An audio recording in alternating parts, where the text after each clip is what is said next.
नमस्कार प्रिय दर्शकों, स्वागत है आप सभी का वैदिक ज्योतिष बंधु में। पिछले वीडियो में या लेसन में हमने यह जाना था कि कुंडली में जो 12 घर होते हैं उनके कारकत्व क्या।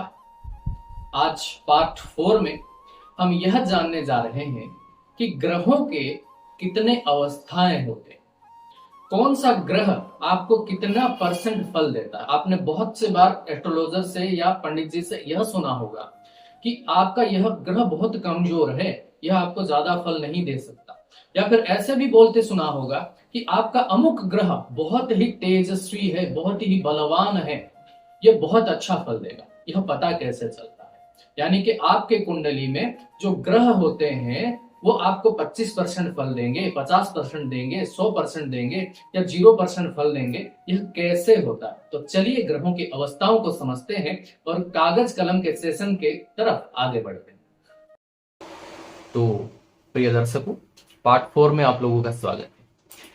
आपके सामने आप देख सकते हैं सम राशि और विषम राशि का जो है यहां पर विभाजन किया गया। सम राशि में वह राशियां हैं जो कि इवन नंबर के राशियां हैं, और विषम राशि में वह राशियां हैं जो कि ऑड नंबर के राशियां हैं। इसको याद रखना बहुत ही आसान है। यानी कि 2, 4, 6, 8, 10, 12 यह राशियों को हम सम राशि कहते हैं, और 1, 3, 5, 7, 9, 11 इसको हम विषम राशि कहते हैं। बस आप इसका एक स्क्रीनशॉट ले लीजिए, या फिर अगर चीज को समझ गए हैं, क्योंकि बहुत आसान सा चीज है। जब हम छोटे थे तो हम मैथमेटिक्स में यह पढ़ते थे कि इवन नंबर और ऑड नंबर क्या होता है, और उसी के ऊपर आधारित है कि इवन साइन क्या है, ऑड साइन क्या है, या फिर सम राशि क्या है और विषम राशि क्या है। तो बस आप इसको याद रख लीजिएगा। और अभी जो है एक और पेज मैं आपको दिखा रहा हूं जिसमें हम समझेंगे ग्रहों की वाल्यादि अवस्थाओं को। ठीक है, तो चलिए नेक्स्ट पेज पर चलते हैं।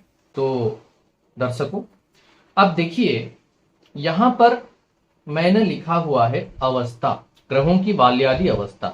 यानी कि ग्रहों के यहां पर 5 अवस्थाएं जो है शास्त्र में बताया गया है।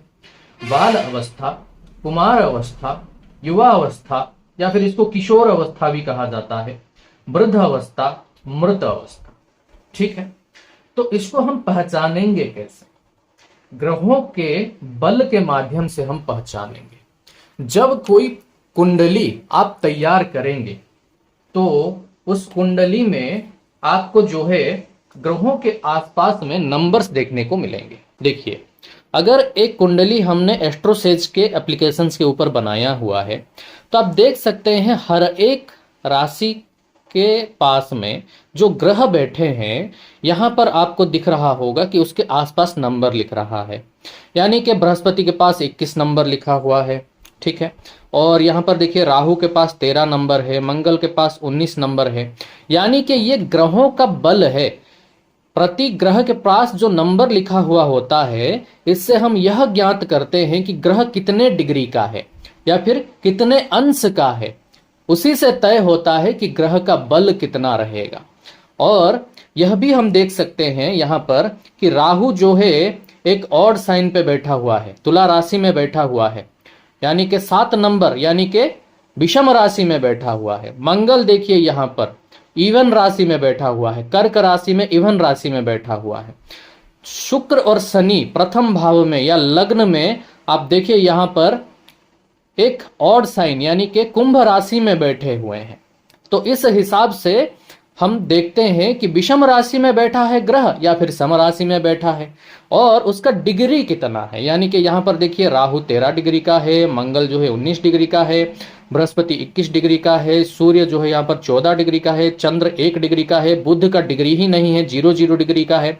तो इसी से हमको पता चलता है। तो दर्शकों, इसका आपको कतई टेंशन नहीं लेना है कि ग्रहों की अंश क्या है या फिर ग्रहों का जो डिग्री क्या है वो हम कैसे निकालेंगे। जब आप किसी भी सॉफ्टवेयर के ऊपर कुंडली बनाएंगे तो वह डिग्री अपने आप से आपको बता देगा।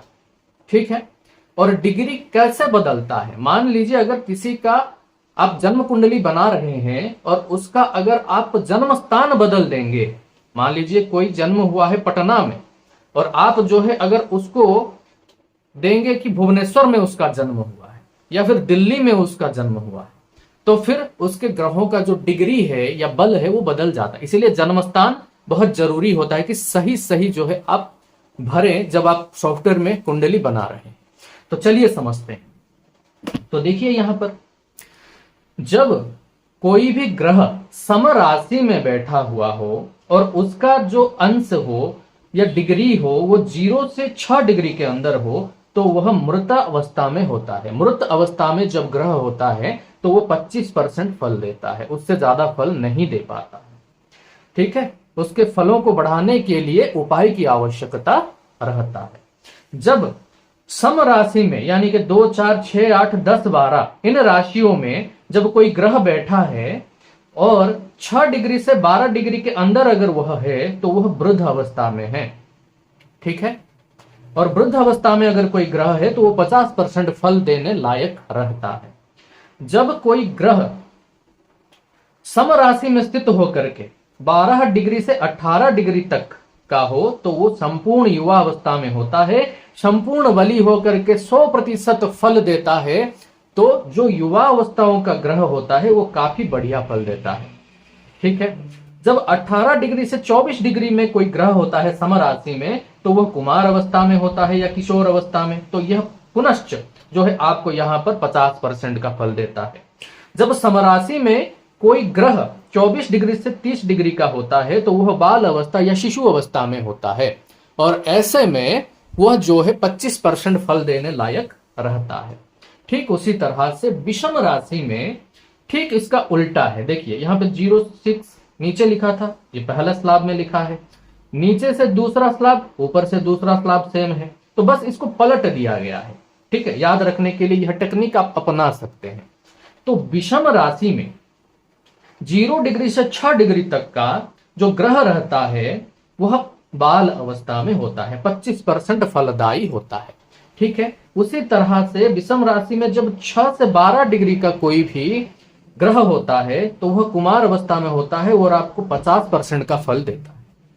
विषम राशि में जब 12 से 18 डिग्री तक कोई ग्रह होता है तो वह युवा अवस्था में होता है। यहां पर एक चीज ध्यान दीजिए कि जब कोई भी ग्रह 12 डिग्री से 18 डिग्री तक हो, यानी कि 12 degree, 13 degree, 14 degree, 15 degree, 16 degree, 17 degree, 18 degree का हो, चाहे वो विषम राशि में हो चाहे वो सम राशि में हो, वह 100% युवा अवस्था में होता है और बढ़िया फल देता।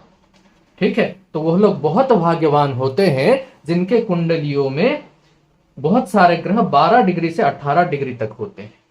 ठीक है, वैसे ही विषम राशि में यानी कि 1, 3, 5, 7, 9, 11 इन राशियों में जब कोई ग्रह 18 डिग्री से 24 डिग्री का होता है तो वह वृद्ध अवस्था में होता है और 50% फल देता है।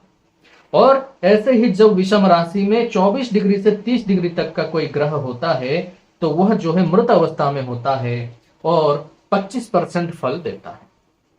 अब अगर कोई खराब ग्रह मृत अवस्था में है तो अच्छा है क्योंकि वह फल कम देगा, लेकिन अगर कोई बहुत ही अच्छा ग्रह जिसका एनर्जी आपको जीवन में जरूरी है, जिस ग्रह से आप बहुत कुछ ले सकते हैं, वही अगर मृत अवस्था में है या फिर बाल अवस्था में है तो उस ग्रह के पावर को बढ़ाने के लिए हम अलग अलग रेमेडी करते हैं जो कि आगे आने वाले श्रृंखलाओं में या फिर वीडियोज में, लेसन्स में हम सीखने वाले हैं। तो उम्मीद करते हैं कि आपको जो है आज के इस लेसन से काफी कुछ सीखने को मिला होगा। तो चलिए आप लोगों के साथ अगले पार्ट में, पार्ट 5 में मिलेंगे। तब तक के लिए आप बहुत खुश रहिए, सनातन के प्रति अपना झुकाव, अपना प्रेम बनाए रखिए और आप सभी को हमारा सहृदय जय श्री राम।